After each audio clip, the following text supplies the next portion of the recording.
नमस्कार दोस्तों, आप देख रहे हैं आईटी एग्ज़ाम्स। आज हम आपको बताने वाले हैं मशीनिस्ट ट्रेड के वेरी इंपॉर्टेंट क्वेश्चन।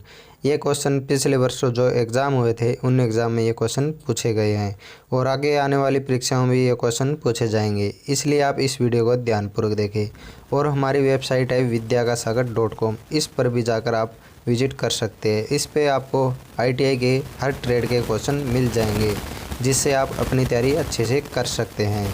तो चलिए वीडियो शुरू करते हैं।